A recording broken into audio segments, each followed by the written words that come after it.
morning, or depending on when you're watching this, good afternoon, good evening, or good night. My name's Ross, and as always told out of Voice of Radio. So today, I want to tell you about an old deck that was very, very fun.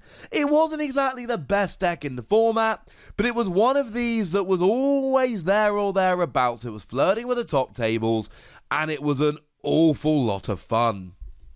I'm talking about Mewperior. Yeah, it had a cool name and everything. Now, the reason why this deck worked, the main attack was on Rhyperior. We didn't attack with Rhyperior, this will all become clear in a moment, but the main attack was on Rhyperior. Rhyperior level X. And what Rhyperior level X did was you got to discard the top 5 cards of your deck, which doesn't sound great, but when you discarded the top 5 cards of your deck, you did 50 damage for each energy card that you discarded. That does sound pretty great. That could get up to redonkulous damage. For a little bit of context, at the time, 150 would KO basically everything relevant. Pretty much everything relevant would be KO'd by this. Incidentally, it was also a promo card, so you got 2 different artworks. Yay! This was cool. The problem was, level X's, you had to level up from the relevant Pokemon. So essentially, what would happen was that you'd have to get all the way up to a stage 2, and then level X. Now, at the time, stage 2s were much easier to use. We had Rare Candy that could evolve a basic into a stage 2 the turn you played it, which was a little bit nuts. And we also had Broken Time Space, which allowed you to just evolve whenever you felt like it. It was a state that would just let you evolve whenever you liked. Okay, fair enough, but it was still too awkward. But that, ladies and gentlemen, is where Mew Prime came in. You see, Mew Prime had a rather redonkulous ability that allowed it to use the attacks of any Pokemon in the Lost Zone, whether they were your cards or your opponents. So the goal here became rather simple. Instead of evolving up into Rhyperior level X like a chump, just get Rhyperior level X into the Lost Zone, and then Mew can use its attacks. And Mew did actually have the See-Off attack for 1 Psychic Energy that let you search your deck for a Pokemon and put it into the Lost Zone, which was a really, really good option here, because you didn't have to get it in your hand or any of that. You could just search and Lost Zone it, and then start absolutely smashing. It was fun. There was one other card that we did use a little bit, not a huge amount, but there was another one that we used really nicely for this. It was Absol Prime. Now, Absol Prime was another rather nice one. It just let you, when you attacked, you had to put a card from your hand into the Lost Zone, or else the attack would fail. Vicious Claw. Choose 1 Pokemon from your hand and put it in the Lost Zone and do 70 damage. It was kind of cool. That worked as well. Also, if it was your active Pokemon and your opponent put a basic from the hand onto their bench, you'd put 2 damage counters on that Pokemon. Cheeky damage. Fun times. And this was the deck, right? It was a combo deck. It was a gimmick deck. The entire point of this was get a Mew, copy Rhyperior, job's a good 'un. And remember, because Mew is using Rhyperior's attacks, you were absolutely fine. You didn't need any energy because Rhyperior's attack was for 0 energy, so Mew's attack was for 0 energy. Now, Mew only had 60 HP, right? Mew got KO'd incredibly easily. But it only gave up 1 prize, but then again, so did everything back then. And really, your goal was, okay, fine, I'm giving up lots of cheap, easy prizes with Mew, but while I'm giving up these, I'm getting rid of my opponent's attackers, and once I've got Rhyperior in the Lost Zone, I need a Mew. That's it. That's literally all I need. I've already got Rhyperior in the Lost Zone. I don't need any energy. I just need a Mew every turn to keep attacking, whereas my opponent is far more reliant on other cards, and they're going to take a turn or 2 off of attacking, and I'm going to be rolling. Now, there were some other cards that were pretty gosh darned important here. The Sableye that came around in Stormfront was a pretty gosh darned good one. It basically guaranteed you went first if you started with it, which was pretty nice. And for 0 energy, you got to search your deck for a supporter card, discard it, but then you used it as this attack. And the one you would use at the time was Pokemon Collector. Pokemon Collector was dumb good. Like, Pokemon Collector was the kind of card where if it was released nowadays, it would instantly go into basically every deck. It was that good. Search your deck for 3 basic Pokemon and put them into your hand. So you would use this to get any techs out, but you would also use it to get your Mew out. Pretty good. And the other card that saw a fair amount of play in this deck, another one that was really, really good, was the Delcatty, the one that came around in Platinum. Because it had the amazing ability Power Circulation. Once during your turn before you attack, you may search your discard pile for up to 2 basic energy cards and put them on top of your deck in any order. If you do, put 2 damage counters on Delcatty. Clearly, in a deck that revolves around having to have energy on the top of your deck in order to do giant attacks and KO, yeah, Delcatty becomes redonk. So that really was one that you would want to use in basically every one of these decks. Now, in terms of Pokemon that saw play in basically every one of these decks, you're looking Sableye, Delcatty, and to a lesser extent Absol. But there were a couple of other Pokemon we saw around. There are some really nice articles on some really good websites like 6 Prizes, Pokegym, Hey Trainer. I'm going to link 4 articles in the description, so if you want to go and check out any specific lists from them, you are of course welcome to do so, nay, encouraged to do so. So let's take a look at some of the other Pokemon that did see a little bit of play here, shall we? The Dialga that came around in Platinum. Now that doesn't narrow it down, there were a few of them, but I'm specifically referring to the one with reverse time. Once during a turn, when you put Dialga from your hand onto your bench, you may search your discard pile for free in any combination of Pokemon other than level X and basic energy cards. Show them to your opponent and put them on top of your deck in any order. Oh, look. Look how that worked out.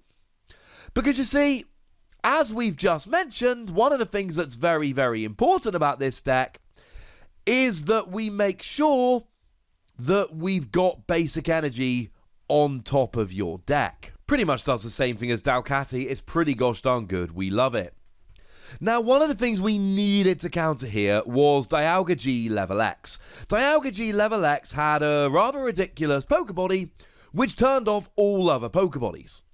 Now remember, your entire deck here is Mew using its Pokebody to copy Rhyperior. We're not actually playing Rhyperior, we're only playing the level X. So if you don't have a counter to Dialga, you're going to lose. The most common of which was probably Houndoom G. Now Houndoom G was really good because it actually attached for Darkness Energy despite being a fire Pokemon. Now this was really useful because remember, you may well wish to play Absol for Darkness Energy, so being able to use this as a fire Pokemon but for Darkness Energy was really, really good.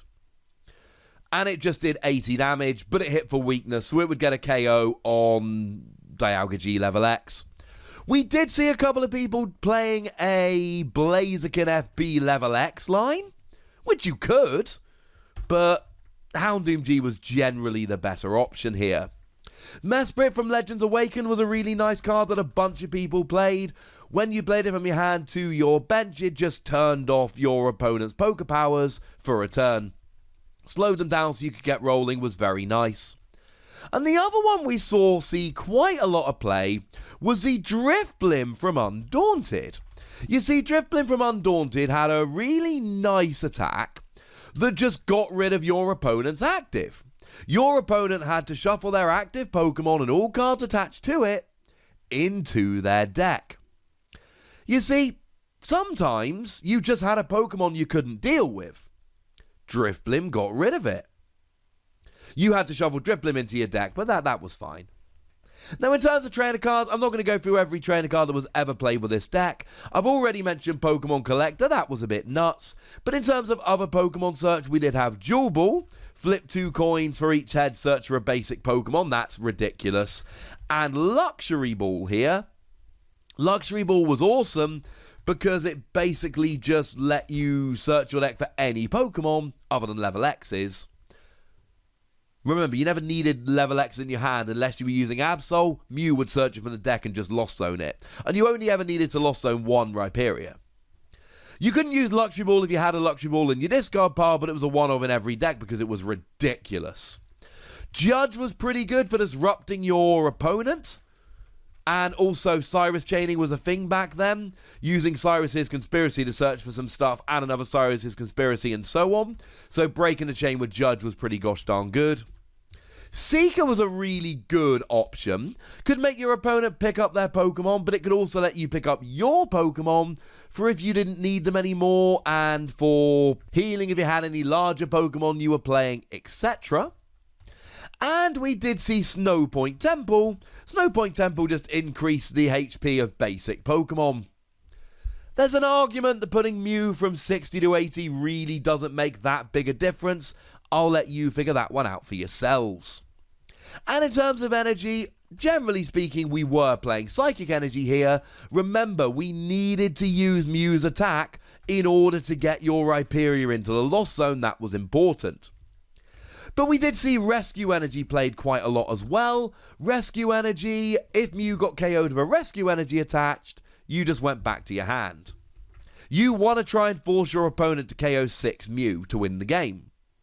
You can only play 4 Mew. You see where we're going with this? You need more Mew. There we go. Special Darkness was a nice option if you were playing Pokemon that needed Darkness Energy here. Special Darkness Energy was, well, it was exactly that. It was a special form of Darkness Energy. And your attack did 10 more damage to the active Pokemon